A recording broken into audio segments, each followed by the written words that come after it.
what's going on, ladies and gentlemen? I'm your Night Shining Hour HD, guys, and for today's video, the everlasting summer with your beautiful women in the caption. We got all of it. Everything, whatever you want, we have it. Yeah. Last time we left off, this crazy looking girl right here bonked us in the back of the head. If you guys missed that, I'll leave a link for the playlist with the past episodes on screen right now. So go click that right there. Go click that, and you'll be directed there. And it's also in the description below if you need that link as well. So guys, anyway, let's go on. Pick your jaw off the ground. What? I was just admiring your boobs. I closed my mouth.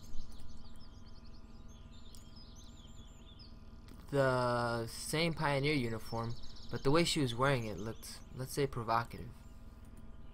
Like all the girls I had met here before, this one was rather cute, but her overly arrogant expression killed any desire to get to know her better.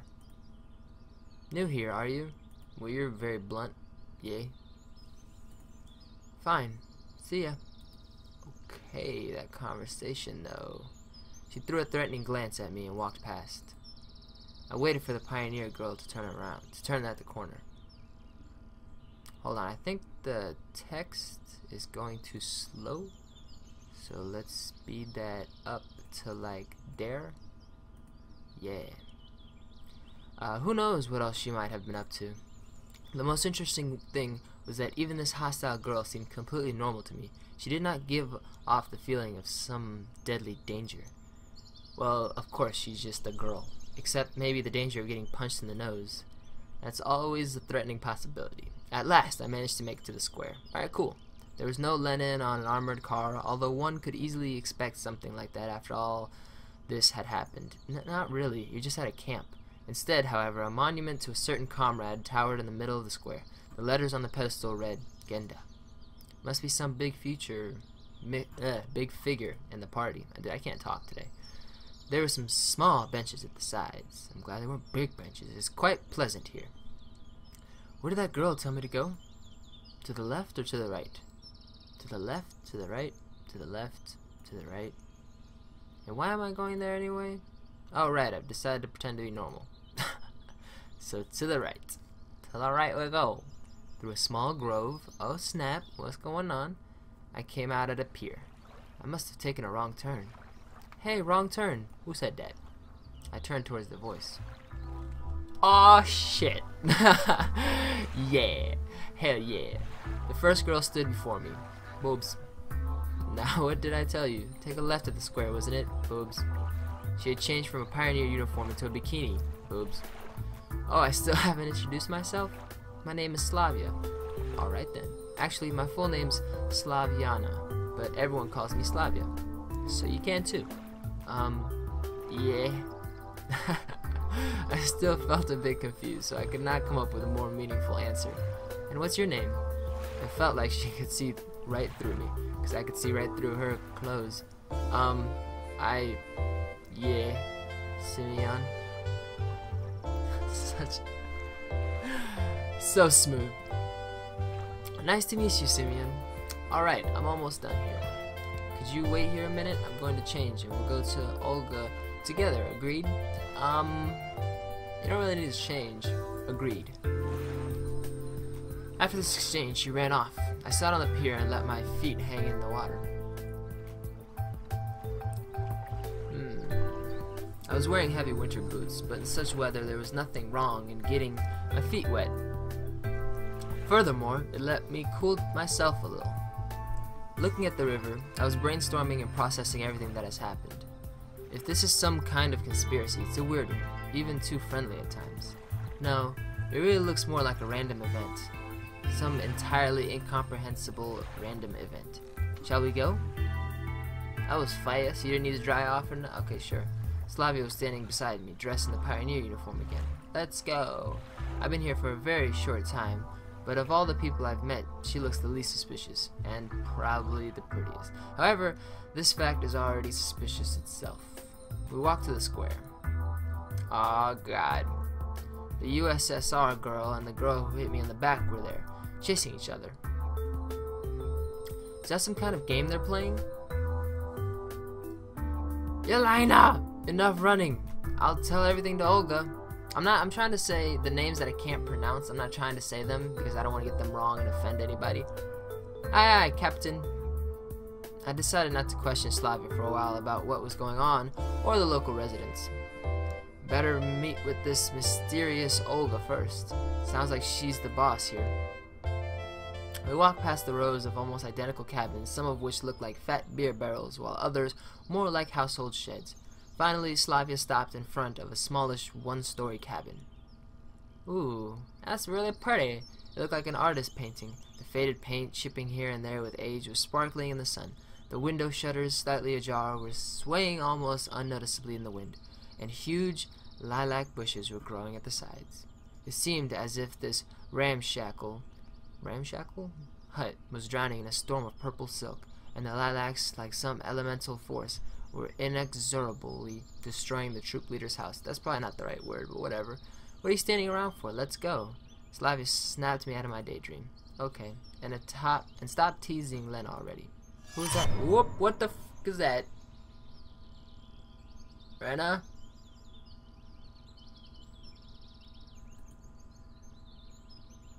Sounds like there's someone inside. Ooh, she got in trouble. Indeed, a moment later, the door swung open and Yelena ran out and dashed past with the same mischievous grin. The pigtail girl came out next. Don't let it bother you, Lena. So, her name is Lena. Gotta be thankful. It's not Rena, at least. But I don't... Instead of finishing her sentence, she blushed and quickly headed towards the square. For some reason, I felt like turning and following her with my eyes, but Slavia said, "Come." And so I just decided to enter into this sketchy house thing anyway. We entered the cabin. Inside, it looked something similar to what I'd imagined. 2 beds, a table, a couple of chairs, a simple carpet on the floor, a wardrobe, nothing special, but at the same time it felt homelike and cozy, although this room was almost in the same state of disorder as my own flat. Aw, snap, what's up, girl? Another girl. Standing near the window appeared to be about 25 years old. I'm glad you can just guesstimate age like that. Nature had obviously gifted her with a pretty face and a good body. 2 seconds in the room and you're already checking her out, you pig. At least one thing can keep you happy in this pandemonium. The locals are beautiful. You're finally here. Excellent. My name is Olga. I'm the camp leader. Nice to meet you. I'm Simeon. I decided to walk as if I wasn't surprised by anything that was going on, even though I was mind blown. Why is she coming closer, dude? She came closer. We've been expecting you since nearly early morning. You've been expecting me? Yes, of course. That smile, though. Look at it. Look at it. Look at it. Bah! And when does the next bus come? And why do you need it? Oh shit. Yeah, right. Why would I need it? Guess I shouldn't ask direct questions. The people here may react to them quite unlike how I'd prefer. And stab me or some jizz. And I doubt I'd get any answers. No reason, just curious. That's not suspicious at all. Hold up. Gotta adjust this. Alright. Just curious. By the way, where are we exactly? Our mailing address, I mean. I wanted to send a letter to my parents to tell them I got here fine. For some reason, I had the desperate idea that if I played along, I would find something out. Oh, but your parents called just half an hour ago. Sent their regards to you. What? Now that's a surprise. So can I call them? Because I forgot to tell them something before I left. No. Okay. This is getting very, very suspicious. She gave me a sweet, spontaneous smile. Why not? We don't have any phone here. We don't have a phone here. We don't have any phone. Jesus Christ. Oh. ...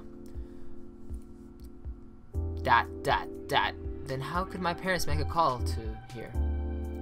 I'd just come back from the district's central town. I talked with them there. Ah, so that's how it is. And can I somehow get to the town? No. She kept the same smile. Why not? Because the next bus comes in a week. I decided not to inquire how the troop leader managed to get there and back. I would get no answer anyway. All this time, Slavia was standing next to me and seemed to find nothing odd in our conversation. Of course not, because these girls are a little strange. Oh, we need to we need to find a uniform for you. I've got absolutely no desire to put on a pioneer shorts or to wear the ridiculous red neckerchief. However, wearing winter clothes in the summer isn't a great idea either. Right, thank you. I wonder if I'm the only one here who finds it strange that someone's wearing a coat and winter boots in such heat. Rightio, I'll be off then. You can get yourself acquainted with the camp. Don't forget to come to dinner in the evening. Oh, I'm all alone with Slavia? Oh shit, this is my time. Having said that, she walked out of the cabin. No, walked is not the right word, she rushed out. Okay. I ended up alone with Slavia. In this room. I must go too. Got things to do. Oh, okay. Take a walk. Look around the camp a bit. See you in the evening. Okie doke. If there's no threat or catch to this, then this reality is embodied by Slavia. It becomes more and more appealing. I think you have a crush, my man. For the first time today, I realized that it wasn't awful here. Although obviously my winter clothes were to blame for that. I took off my coat and dropped it onto the bed. My pullover followed it. I was now wearing only the shirt. That's much better. All I could do now was follow their advice and go look around the camp. I'll try to find something out in the meantime. So I have not met any guys here at all. I wonder if I'm the only guy here. Passing the local residential district, I saw a pioneer guy coming my way. So I think that, oh wow, speak of the devil. What's up, dude? I think that last cabin was my cabin since I put my stuff there. And it was really a pioneer guy, not a pioneer girl. Apparently, there were men even in this kingdom of Amazons. Hello, you're new here. You must be Simeon, right? And how do you... Everyone knows already. I'm Electronic, by the way. The real one. You can call me that. Electronic was a robot character appearing in popular film and book series. He looked like an exact copy of a school kid named Sergei Cheskov. Electronic, the real one. Things were going from crazy to completely insane. Alright. Lilena also calls me Cheesy. Cheesy? On toast with mushrooms. Because my last name is Cheskov. I see. Let me show you around. I accepted his offer, as it would have taken much longer to get to know this place alone. Okay, fine, whatever. Don't let me do my own thing. I'll just follow you around. Fine, let's go. We ended up at the square again. As if this place was all there is to this camp. Lena was sitting on one of the benches reading some book. Electronic confidently approached her. Okay, my bad. Hello, Lena. Meet the new guy, Simeon. Oh, I've met her before. He started briskly. Hello. Well, you could say we've already met in a way. Yes. Notice me, Lena. She looked away from the book for a moment, glanced at me, blushed, and went back to reading, as if not noticing that we were still here. Alright, let's go on. I was at first surprised that meeting this girl was reduced to a couple of words, but then I thought it was better that way. Electronic's vigorous activity did not fit well with Lena's shyness. That's true. That's very true. It's weird. Let's go! On to the next. Next we came to a building which I instantly identified as a canteen because I am an alcoholic and I know what canteens look like. And this here, I know, this is where you consume organic food. Okay, that was very blunt. Yeah, something like that.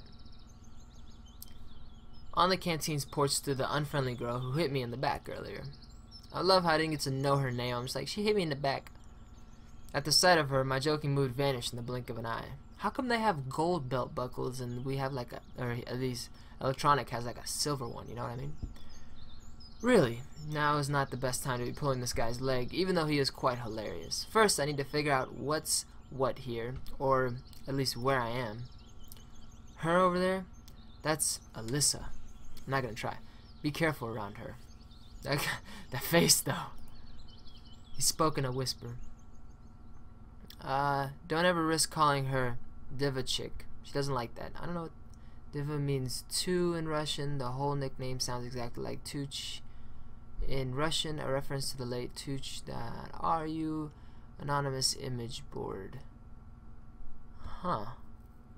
I don't know what that means, but it's an insult apparently. What did you say? What did you call me? Oh shit. She definitely heard you. She must have heard him. In the blink of an eye, Alyssa jumped down from the porch and dashed towards us. Alright, you'll manage from here onwards. Electronic took to his heels. Oh god, are we gonna do nothing or are we gonna run after him? Nope, she's after him, not after me. Oh god, Alyssa running past, stopped for a moment, growled. I'll deal with you later. Deal with me? What did I do wrong? I added a forced, guilty smile to my words. But what am I guilty of? She made no reply and carried on chasing Electronic. Oh, that could have been bad. That could have been so bad. I think this is a little too high, right? No? Maybe? I don't know. There we go. Okay. Looks like I'll have to kill time alone waiting for dinner. I decided to go east, at least in the direction where east would be in my world. Soon after, I found myself near a football pitch. Cool. A game was in full swing there. I guess watching it for a bit wouldn't do any harm. In my childhood and teen years, I was not a bad player myself, and thought of going professional, but a few injuries in a row killed my desire to risk my health for the sake of uncertain chance in the game.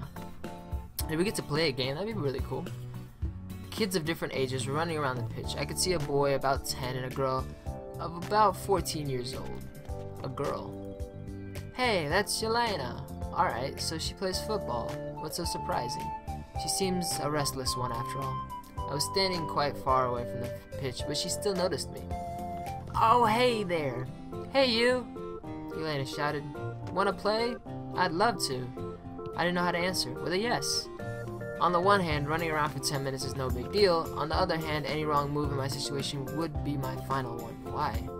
But in any case, my attire wasn't suitable for this weather. Oh, that sucks. If I played in winter boots and warm jeans, I would sweat like a pig. Why are you still wearing those clothes, man? Change into a pioneer outfit already. Let's go.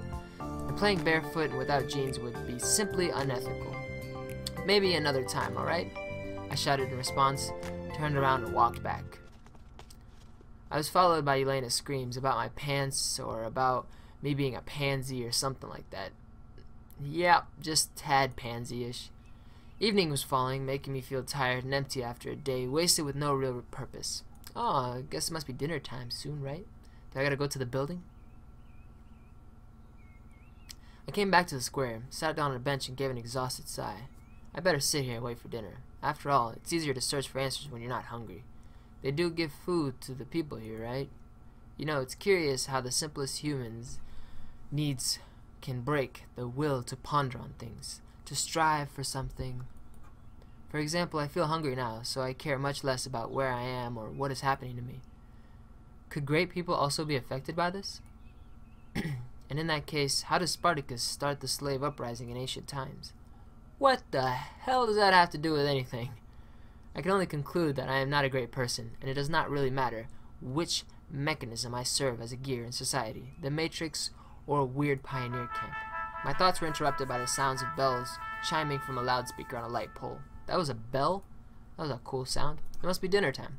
I headed towards the canteen. It was a good thing that now I knew where it was. Yeah. Olga was there, standing on the porch. I stopped and looked closely at her, as if I were expecting something. She looked back at me for a while, but at last came closer. Hey there, Olga. Simeon, what are you waiting for? Come in already. Guess nothing bad can happen if I go with her. My stomach backed me up here. The two of us went inside. The canteen looked like a canteen. Glad it didn't look like anything else. I'd had a chance to visit a factory canteen at some point in my life. This one was exactly the same, just maybe a bit cleaner and more modern.